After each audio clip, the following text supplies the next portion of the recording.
Hello everyone, welcome to SAS Mantra. ये एक new video lecture series आज से स्टार्ट हो रही है।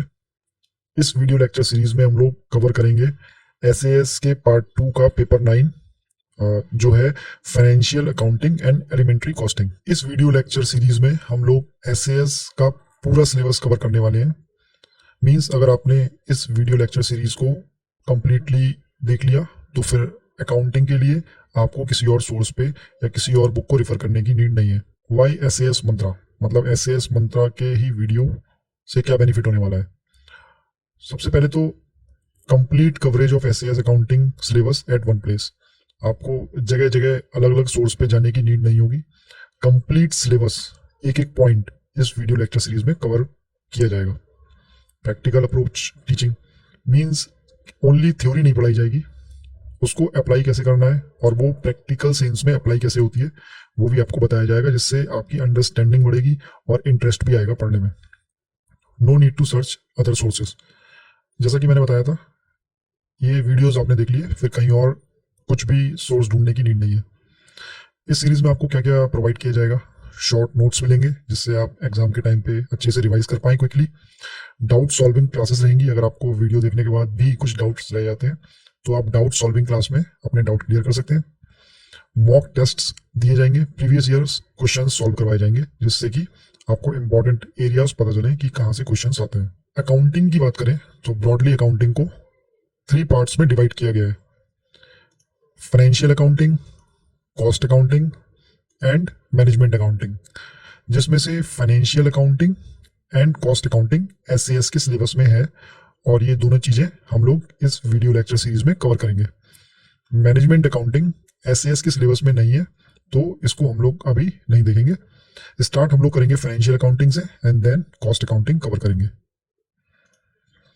अब financial accounting and cost accounting में बेसिक डिफरेंस अगर हम लोग देखें तो फाइनेंशियल अकाउंटिंग को हम लोग यूज करते हैं कि कोई कंपनी है या कोई ऑर्गेनाइजेशन है, उसमें क्वार्टरली या एनुअली कितना प्रॉफिट हुआ, कितना लॉस हुआ, टर्नओवर कितना रहा कंपनी का, असेट्स क्या है कंपनी के पास, लायबिलिटीज क्या है। ये असेट्स एंड लायबिलिटीज क्या होती है इसको हम लोग आगे और डिटेल में देखेंगे। फिलहाल मैं शॉर्ट में आपको ब्रीफ में बता रहा हूँ कि फाइनेंशियल अकाउंटिंग बेसिकली होती क्या है। तो ये जो ब्रॉड चीजें जानने के लिए हम लोग फाइनेंशियल अकाउंटिंग का यूज करते हैं कि कंपनी का ओवरऑल प्रॉफिट लॉस कितना है, टर्नओवर कितना है, असेट्स लायबिलिटीज कितने हैं। इससे क्या होता है कि हमें कंपनी की करंट सिचुएशन और पोजीशन के बारे में पता चलता है। अगर कंपनी का प्रॉफिट अच्छा हो रहा है इसका मतलब कंपनी की पोजीशन जो है स्ट्रांग है, और अगर उस पर असेट्स ज़्यादा है तो भी कंपनी की पोजीशन स्ट्रांग है। ऑन द अदर हैंड अगर कंपनी को लॉस हो रहा है या कंपनी की लायबिलिटीज ज़्यादा है, लायबिलिटीज मीन्स जो कंपनी को, सपोज कंपनी ने लोन लिया है तो लोन लेने के बाद उसको वापस उसको चुकाना भी तो पड़ेगा, तो वो कंपनी की एक लायबिलिटी हो गई। अगर कंपनी में लॉसेस ज़्यादा हो रहे हैं या लायबिलिटीज़ ज़्यादा है तो कंपनी की पोजीशन उतनी स्ट्रांग नहीं है। तो फाइनेंशियल अकाउंटिंग के थ्रू हम ये सब चीज़ें मेजर कर सकते हैं और कंपनी के बारे में एक आइडिया लगा सकते हैं कि ओवरऑल क्या चल रहा है। इसका बेनिफिट दोनों पार्टीज को होता है। जो कंपनी के ओनर्स हैं या इन्वेस्टर्स हैं उनको पता चलता है कि कंपनी कैसे परफॉर्म कर रही है। ऑन द अदर हैंड जो कंपनी में शेयर होल्डर हैं या जो अपने शेयर परचेज करना चाहते हैं कंपनी के, उनको भी आइडिया लग जाता है कि कंपनी में शेयर में इन्वेस्ट करना है या नहीं करना है। अब कॉस्ट अकाउंटिंग की बात करें तो कॉस्ट अकाउंटिंग एक कंपनी का इंटरनल मैटर होता है। सपोज कंपनी कोई प्रोडक्ट या फिर कोई सर्विस प्रोड्यूस कर रही है, अब उसको मार्केट में सेल करना है, तो उसको मार्केट में किस प्राइस पॉइंट पे सेल करें कि जो कॉम्पिटिटर्स हैं उनके आसपास ही प्राइस हो और कंपनी को लॉस भी ना हो। तो बेसिकली हम लोग कॉस्ट अकाउंटिंग में एक प्रोडक्ट जो हम बना रहे हैं उसकी एमआरपी कैसे निकाली जाएगी वो हम डिसाइड करते हैं, और हम लोग इसमें कॉस्ट को कंट्रोल कैसे करें और कैसे रिड्यूस करें, ये सब चीज़ें हम कॉस्ट अकाउंटिंग में देखते हैं। Financial accounting and cost accounting में एक बहुत बड़ा डिफरेंस ये है कि फाइनेंशियल अकाउंटिंग एज पर दी लॉ मैंडेटरी है। मीन्स सपोज एक कंपनी है, उसको अपनी फाइनेंशियल अकाउंटिंग एज पर the existing law of the country करनी ही पड़ेगी, क्योंकि गवर्नमेंट के ऑडिटर्स या गवर्नमेंट अप्रूव्ड ऑडिटर्स जब कंपनी का अकाउंट्स ऑडिट करेंगे तो उस टाइम पे कंपनी के पास फाइनेंशियल अकाउंट्स होने चाहिए। ऑन द अदर हैंड जो कॉस्ट अकाउंटिंग है वो ऑप्शनल है। अगर कंपनी चाहती है कि उसको कॉस्ट अकाउंटिंग करने से बेनिफिट होगा तो वो कॉस्ट अकाउंटेंट को रिक्रूट करेगी। अगर कंपनी को लगता है कि कॉस्टिंग की या कॉस्ट अकाउंटेंट की कोई नीड नहीं है तो वो कंपनी इसको हो सकता है कि कॉस्ट अकाउंटिंग को यूज़ ना करे। तो ये बड़ा डिफरेंस है कि फाइनेंशियल अकाउंटिंग इंडियन लॉज के हिसाब से मैंडेटरी है, मतलब जरूरी है, आपको करना ही करना है। कॉस्ट अकाउंटिंग कंपनी के लिए ऑप्शनल है, वो चाहे तो कर भी सकती है और नहीं भी कर सकती है। ये जो आप अपनी स्क्रीन पे देख रहे हैं, ये फाइनेंशियल अकाउंटिंग का सिलेबस है। Financial accounting and cost accounting दोनों ही पार्ट 50-50 मार्क्स के हैं। सेक्शन 1 फाइनेंशियल अकाउंटिंग है 50 मार्क्स का, और ये इसका सिलेबस है। आप वीडियो को पॉज करके पूरा सिलेबस एक बार देख सकते हैं। एक एक पॉइंट इस वीडियो लेक्चर सीरीज में कवर किया जाएगा, उसके क्वेश्चंस दिए जाएंगे और डाउट सॉल्व किए जाएंगे। ये सेक्शन 2 का सिलेबस है, एलिमेंट्री कॉस्टिंग, ये भी 50 मार्क्स का है, और ये इसका आप सिलेबस अपनी स्क्रीन पे देख सकते हैं। वीडियो पॉज करके आप एक बार स्टडी कर लीजिए। एक क्वेश्चन ये आएगा कि हम लोग एसएससी के through as a auditor recruit हुए हैं डिपार्टमेंट में, तो ऐसे में अकाउंटेंसी का क्या यूज़ है, किसी कंपनी का प्रॉफिट या लॉस क्या हो रहा है, या वो कंपनी कॉस्ट अकाउंटिंग के थ्रू प्रोडक्ट की एमआरपी कैसे निकाल रही है, इसका हमारे डिपार्टमेंट में क्या यूज है। तो आपको मैं बता दूं कि हम लोगों के डिपार्टमेंट का वर्क जो है वो बहुत ज़्यादा वेरीड है, वैरायटी ऑफ वर्क बहुत ज़्यादा है। हम लोगों के डिपार्टमेंट में एक आईएफए सिस्टम होता है, कॉन्ट्रैक्ट मैनेजमेंट भी होता है, कोड डेवलपमेंट, जैसे मेक 1 मेक 2 मेक 3 प्रोजेक्ट्स होते हैं। जब आप आईएफए जो पेपर 8 है उसमें पढ़ेंगे तो मेक 1 मेक 2 मेक 3 प्रोजेक्ट्स होते हैं, और भी काफ़ी टाइप के प्रोजेक्ट्स होते हैं। उसमें कोड डेवलपमेंट मीन्स गवर्नमेंट किसी प्राइवेट कंपनी या पीएसयू के साथ मिलकर कोई प्रोडक्ट डेवलप करती है, या फिर एक प्राइवेट कंपनी को ही प्रोडक्ट दे दिया जाता है डेवलप करने को। बहुत सारे केसेस में फॉरेन कंपनीज को कॉन्ट्रैक्ट दिए जाते हैं किसी प्रोडक्ट को डेवलप करने के लिए। फॉर एग्जांपल आप अभी हम लोगों ने राफेल परचेज किए हैं, ठीक है, और को डेवलपमेंट का एक एग्जांपल देखें तो इंडियन गवर्नमेंट ने महिंद्रा को आर्मर्ड व्हीकल डेवलप करने का वर्क दिया है। ऐसे बहुत सारे एग्जांपल्स होते हैं। तो इसमें क्या है कि हम लोगों के डिपार्टमेंट को ऑडिटिंग करनी होती है। तो किसी प्रोडक्ट का प्राइस कंपनी ने कैसे डिसाइड किया है, उस कंपनी की अकाउंट शीट के हिसाब से उस कंपनी के प्रॉफिट या लॉस कितना है, उस कंपनी के एसेट्स एंड लायबिलिटीज़ कितनी है कि वो इस लायक है भी कि हम लोग उसको अपना जो प्रोजेक्ट है वो डेवलप करने के लिए दें। ऑन द अदर हैंड जब प्रोजेक्ट डेवलप हो गया तो उसकी जो कॉस्टिंग की गई है वो कंपनी ने किस तरीके से की है, बहुत ज़्यादा प्राइस तो कोट नहीं कर दिया है। तो ये अकाउंटेंसी जब आप पढ़ लेंगे तो आपको एक बेसिक नॉलेज तो कम से कम हो ही जाएगी कि हम लोग, कोई कंपनी हमें प्रोजेक्ट बना के दे रही है, कोई प्रोडक्ट बना के दे रही है, तो उसकी कॉस्ट कितनी होनी चाहिए, कितनी नहीं होनी चाहिए, और वो कॉस्ट निकाली कैसे जाती है, इसकी बेसिक नॉलेज तो आपको अकाउंटेंसी पढ़ने के बाद हो ही जाएगी। तो यही अकाउंटेंसी का रिलेवेंस है हम लोगों के डिपार्टमेंट में, और इसलिए इसको एसएएस के सिलेबस में इंक्लूड किया गया है। सो हम लोग फाइनेंशियल अकाउंटिंग से इस वीडियो लेक्चर सीरीज को स्टार्ट करेंगे, और फाइनेंशियल अकाउंटिंग कंप्लीट होने के बाद फिर कॉस्ट अकाउंटिंग स्टार्ट करेंगे। तो चलिए बेसिक से स्टार्ट करते हैं। सबसे पहले देखते हैं कि अकाउंटेंसी होती क्या है। मीन्स अकाउंटेंसी को अगर हम ले मैन की लैंग्वेज में, एक साधारण आदमी की लैंग्वेज में देखें तो अकाउंटेंसी है क्या। तो सपोज हम लोग अगर अपने घरों की बात करें तो वहाँ पर कुछ इनकम के सोर्सेज होते हैं,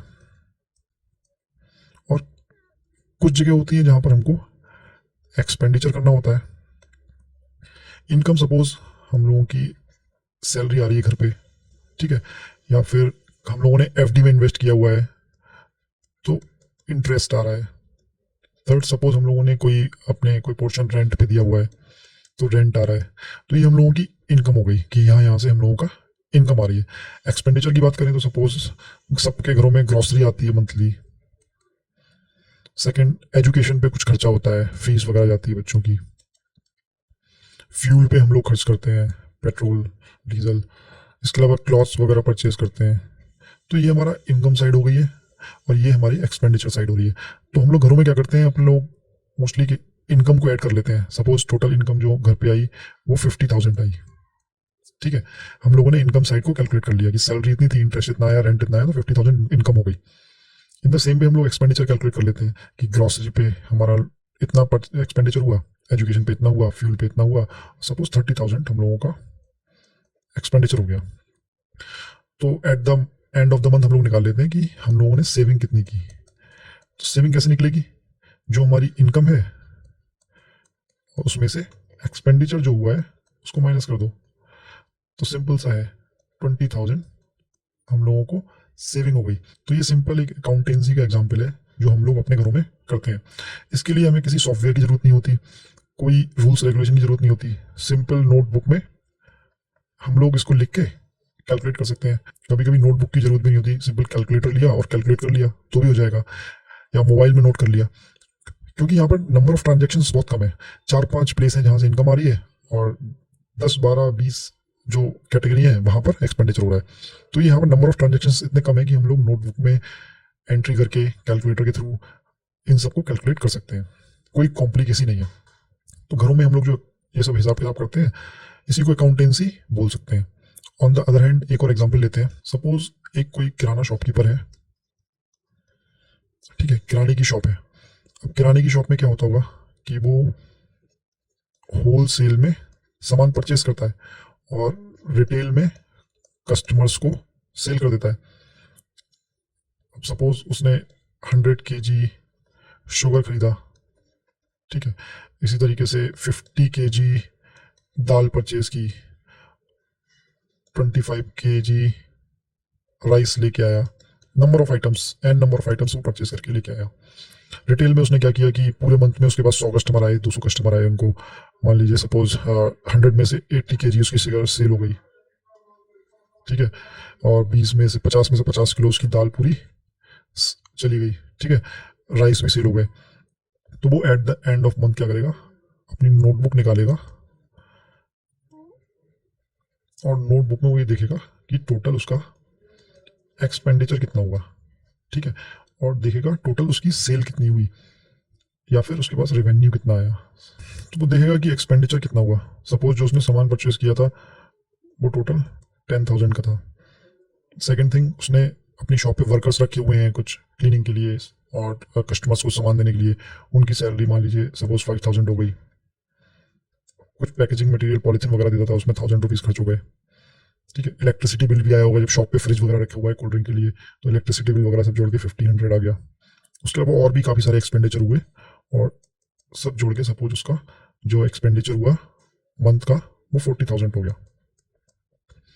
फिर वो देखेगा कि इनकम कहाँ कहाँ से आई, रेवेन्यू कहाँ कहाँ से हुआ। तो सपोज उसकी जो सेल हुई टोटल, वो सेल हो गई 60,000 की, 60,000 की उसकी सेल हो गई। इसके अलावा जो उसने होलसेल में सामान परचेज किया था वो कार्टून्स में रख के आया था गत्तों के, तो वो जो कार्टून्स मंथ में इकट्ठे हो गए उसने उसको सेल कर दिया, जिसमें उसको 500 रुपीज़ मिल गए, ठीक है। इसके अलावा उसने जो होलसेल में सामान परचेज किया था उसमें कुछ ऑफर था जिसकी वजह से उसे कुछ 1,000 रुपीज़ का कैश रिवॉर्ड मिल गया, कैश रिवॉर्ड 1,000 का। तो वो ये टोटल देखेगा कि उसकी इनकम कितनी हुई है।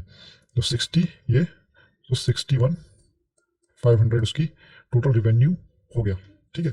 तो एक्सपेंडिचर कहाँ का हुआ, उसने जो सामान परचेज किया था वो, उसके अलावा एक पर्सन उसने शॉप पे रखा हुआ था जो लोगों को सामान देता था, उसकी सैलरी हो गई। उसके अलावा पैकिंग मटेरियल हो गया, इलेक्ट्रिसिटी हो गई। ऐसे ही उसका रिवेन्यू कहाँ कहाँ से आया, सामान जो सेल हुआ उसमें 60,000 उसको मिल गया। उसके पास जो रद्दी सामान था, मतलब जो कार्टून्स वगैरह थे या फिर और भी पैकिंग मटेरियल था, उसने उसको कबाड़ी वाले को सेल कर दिया, तो 500 वहाँ से मिल गए। किसी स्कीम में उसे कैश रिवेन्यू मिल गया 1,000, तो उसका टोटल जो उसकी इनकम हो गई या रेवेन्यू हो गया 61,500। तो and at the end of month अपना प्रॉफिट कैलकुलेट कर लेगा। तो प्रॉफिट इसका कितना हो गया, 21,500, ठीक है। तो एक ये एग्जांपल है अकाउंटेंसी का कि उसने कैसे अपने शॉप की अकाउंटिंग की। अब यहाँ पर नंबर ऑफ ट्रांजेक्शन्स बहुत कम होते हैं। सपोज उसने 100 आइटम्स परचेज किए थे, तो 100 ट्रांजेक्शन तो परचेजिंग के हो गए, और शॉप पे सपोज 200 कस्टमर्स आए, तो 200 जो ट्रांजेक्शन हो गए वो कस्टमर्स के हो गए। इसके अलावा कुछ और ट्रांजेक्शन्स भी हो गए। तो नंबर ऑफ ट्रांजेक्शन्स बहुत ज़्यादा नहीं है, तो इसके लिए किसी बहुत कॉम्प्लिकेटेड सिस्टम या फिर बहुत ज़्यादा रूल्स एंड रेगुलेशन से इसको नोट करने की कोई नीड नहीं है। तो सिंपल सी नोटबुक यूज़ करके वो इसको कैलकुलेट कर सकता है, ठीक है। लेकिन अब अगर बात करें किसी कंपनी की, एक बहुत बड़ी कंपनी है, सपोज एक एग्जांपल ले लेते हैं। सपोज एक बहुत बड़ी कंपनी है ए, जिसका टर्नओवर 1,000 करोड़ है, 1,000 करोड़ इन अ ईयर एनुअल। तो ये बहुत बड़ी कंपनी है।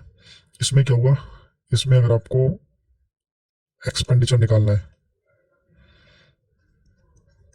एक्सपेंडिचर एंड रेवेन्यू निकालना है, एक्सपेंडिचर एंड रेवेन्यू निकालना है, तो इस कंपनी में कितने ट्रांजेक्शन हुए होंगे एक साल में। जिसका टर्नओवर 1,000 करोड़ है, उस कंपनी में कितने ट्रांजेक्शन हुए होंगे। ऐसी कंपनी में मोस्टली डेली बेसिस पे हंड्रेड्स ऑफ ट्रांजेक्शन होते हैं। तो अगर आप ईयरली देखेंगे तो thousands of lakhs of transaction होते हैं। तो इन ट्रांजेक्शन को सिंपल नोटबुक में नोट करके कैलकुलेट करना बहुत डिफिकल्ट है। तो किसी कंपनी का जिसका टर्नओवर बहुत ज़्यादा हो, 1000 करोड़ तो बहुत ज़्यादा हो गया, मीन्स अगर किसी कंपनी का टर्नओवर 10 करोड़, 50 करोड़, 100 करोड़ भी है, उसके भी ट्रांजेक्शन्स बहुत ज़्यादा होते हैं। तो उस केस में हम लोग सिंपली नोटबुक में या एक्सेल शीट पे उसके ट्रांजेक्शन्स को नोट नहीं कर सकते, उसके लिए एक प्रॉपर सिस्टम होता है। अब एक एग्जांपल लेते हैं, जैसे कंपनी ए हम लोगों ने ले लिया, इसका टर्नओवर 1000 करोड़ है, इसका एक्सपेंडिचर कहाँ कहाँ हो रहा है। सपोज इसने कोई बिल्डिंग रेंट पे ली है, रेंट में हो रहा है, 100 लोग जिसमें जॉब करते हैं तो उनकी सैलरी जा रही है, रॉ मटेरियल परचेज कर रहे हैं प्रोडक्ट बनाने के लिए, ठीक है। 4 नंबर की बात करें तो सपोज इस कंपनी ने किसी को लोन दिया था और उस पर्सन ने लोन देने से, वापस चुकाने से मना कर दिया, मतलब लोन रीपे करने को डिनाई कर दिया, तो उसको क्या बोलेंगे, बैड डेट, ठीक है। लोन दिया था, डेट दिया था, बट उसने बोल दिया कि मैं नहीं दूंगा वापस, तो वो बैड डेट हो गया, मतलब वो कंपनी को मिलने वाला नहीं है, तो उसको एज ए एक्सपेंडिचर देखेंगे या लॉस देखेंगे। इसके अलावा एक्सपेंडिचर कहाँ का हुआ, कुछ रॉ मटेरियल रखा था, खराब हो गया रखे रखे, तो वो लॉस हो गया। क्लीनिंग सर्विसेज में टैक्सेस दे दिए गवर्नमेंट को, ठीक है। ऐसे सपोज थाउजेंड्स ऑफ ट्रांजेक्शन हो गए, एन नंबर ऑफ ट्रांजेक्शन हो गए अलग अलग टाइप के, सब ट्रांजेक्शन अलग अलग टाइप के हैं, ठीक है। कुछ लॉस है, वो भी एक्सपेंडिचर हम लोगों ने ले लिया है, टैक्सेस दिए हैं, क्लीनिंग के लिए खर्चा हुआ है, बेड डेट है, रॉ मटेरियल हम लोगों ने परचेज किया, सब एक्सपेंडिचर हो गया। अब रेवेन्यू देखें तो एक तो सेल हुई, जो हमने प्रोडक्ट बनाया उसकी सेल हुई। सेकंड, कंपनी ने कहीं पे शेयर मार्केट में कुछ इन्वेस्ट कर रखा था, अपना पैसा जो सरप्लस पैसा था उसको शेयर मार्केट में इन्वेस्ट कर दिया था, तो वहां से कुछ इनकम हुई। थर्ड, सपोज किसी कंपनी ने, किसी और पर्सन ने लोन लिया था जिसको उसने वापस कर दिया, तो हमें लोन रिपेमेंट का मनी मिली, तो ये भी इनकम हो गई, एक तरीके से रेवेन्यू हुआ ना। तो इस तरीके से एन नंबर ऑफ ट्रांजेक्शन हुए जहां पर पैसे कंपनी में आए, और एन नंबर ऑफ ट्रांजेक्शन हुए जहां पैसे कंपनी से बाहर गए। अब इसमें क्या है, नंबर ऑफ ट्रांजेक्शन्स इतने ज़्यादा हैं कि अगर हम लोग किसी सिंपल नोटबुक या रजिस्टर में इसको नोट करना चाहें तो नहीं कर सकते। दूसरी बात, कॉम्प्लिकेसीज इतनी ज़्यादा है, एक तो देखिए रेंट जा रहा है, एक सैलरी जा रही है, एक किसी को हमने लोन दे दिया था उसने वापस नहीं दिया, रॉ मटेरियल परचेज किया, लॉस हो गया, सब अलग अलग टाइप के ट्रांजेक्शन हैं, तो इसको किसी एक कैटेगरी में नोट करना ठीक भी नहीं है, तो उसको प्रॉपर कैटेगरी में नोट करना बेटर रहेगा, जिससे हम लोग फ्यूचर में देख पाए कि टोटल कितना लॉस हुए हैं, टोटल बैड डेट्स कितने थे। तो और ऐसे ही रेवेन्यू साइड में कि जो सेल हुआ वो अलग टाइप का रेवेन्यू इनकम है, शेयर मार्केट में हम लोगों ने इन्वेस्ट किया था वो अलग टाइप की इनकम है, लोन की जो रिपेमेंट थी तो हमने लोन पहले दिया था वही तो वापस मिला है, तो पैसे तो आए हैं, बट ये इनकम थोड़ी है, तो हम लोगों ने पहले जो लोन दे दिया था वापस आया है, बट है ये रेवेन्यू, तो इसको अलग कैटेगरी में नोट करना पड़ेगा। तो इस सबको नोट करके एट द क्वार्टर एंड और at the year and company के प्रॉफिट या लॉस निकालने को अकाउंटेंसी में कुछ रूल्स बनाए गए हैं, जिससे कि सभी कंपनीज एक जैसे रूल्स फॉलो करें, जिससे कि यूनिफॉर्मिटी आए। वो कैसे, चलिए देखते हैं। सपोज एक कंपनी है टाटा, एक और कंपनी है मान लीजिए होंडा। टाटा में सपोज एक ईयर में expenditure and revenue means income, expenditure और इनकम के 3 लाख ट्रांजेक्शन हुए, और होंडा में 2.5 लाख ट्रांजेक्शन हुए। अब इनकी अकाउंटिंग करने के लिए क्या हो सकता है कि टाटा अपने एक अकाउंटिंग सिस्टम बना ले और होंडा अपना एक अकाउंटिंग सिस्टम बना ले कि हम लोग अपना प्रॉफिट एंड लॉस कैसे कैलकुलेट करेंगे। दोनों ने अलग अलग अकाउंटिंग सिस्टम बना लिया तो क्या होगा, टाटा का अकाउंटिंग सिस्टम होंडा वालों को समझ में नहीं आएगा, होंडा वालों का अकाउंटिंग सिस्टम जो है वो टाटा वालों को समझ में नहीं आएगा, और बाकी कंपनीज को भी टाटा का अकाउंटिंग सिस्टम समझ में नहीं आएगा। जो गवर्नमेंट के ऑडिटर्स होते हैं या चार्टर्ड अकाउंटेंट्स होते हैं वो लोग भी अकाउंटिंग नहीं समझ पाएंगे, क्योंकि टाटा ने किसी और मेथड से की है, होंडा ने किसी और मेथड से की है। तो इन सब प्रॉब्लम्स को सॉल्व करने के लिए, इन सब प्रॉब्लम्स को रिजॉल्व करने के लिए एक सेट पैटर्न बना दिया गया है कि जो भी कंपनी में एक्सपेंडिचर, इनकम या जो भी ट्रांजेक्शन हो रहे हैं उनको इसी सेट पैटर्न जो है, सेट रूल्स हैं, उसके अकॉर्डिंग ही रिकॉर्ड करना है, मतलब नोट करना है।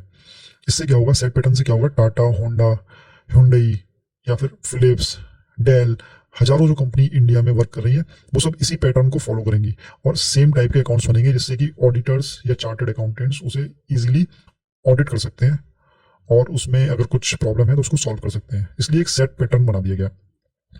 दूसरा बेनिफिट क्या है, ये गाइडलाइंस है अकाउंटेंसी में, एक गाइडलाइंस दे दी गई है अकाउंटेंसी में कि आपको किस ट्रांजेक्शन को कैसे नोट करना है। तो जो अकाउंटेंट्स होते हैं उनका काम क्या है कि जो भी ट्रांजेक्शन हो रहा है उसको बस रिकॉर्ड करते जाओ एज पर दी सेट पैटर्न, और जो प्री डिफाइंड रूल है उसके हिसाब से अकाउंटेंट्स को गाइडलाइंस दी गई है कि आप ट्रांजेक्शन्स को डेली बेसिस पे रिकॉर्ड करते जाओ, जो जो होता जा रहा है उसको रिकॉर्ड करते जाओ। और जब क्वार्टर एंड होगा या ईयर एंड होगा, जो हम लोगों ने सेट पैटर्न में ट्रांजेक्शन्स नोट किए हैं उसकी हेल्प से हम लोग प्रॉफिट, लॉस, असेट्स, लायबिलिटी सब लोग कैलकुलेट कर लेंगे। तो आपको ये डेली कैलकुलेट नहीं करनी है प्रॉफिट एंड लॉस। अकाउंटेंट्स को बस इतना बोला गया है जो एक सेट पैटर्न, जो सेट रूल्स हैं उसके अकॉर्डिंग आप लोग ट्रांजेक्शन्स रिकॉर्ड करते जाओ। और जब आप ट्रांजेक्शन्स रिकॉर्ड कर लोगे उसके बाद एट द क्वार्टर एंड हम लोग उसको प्रॉफिट लॉस बाद में निकाल लेंगे, ठीक है। और ये सेम रूल्स पूरे इंडिया में फॉलो होते हैं। तो किसी भी कंपनी के अकाउंट्स को देख के कोई भी चार्टर्ड अकाउंटेंट या ऑडिटर इजीली एनालाइज कर सकता है कि कंपनी में क्या चल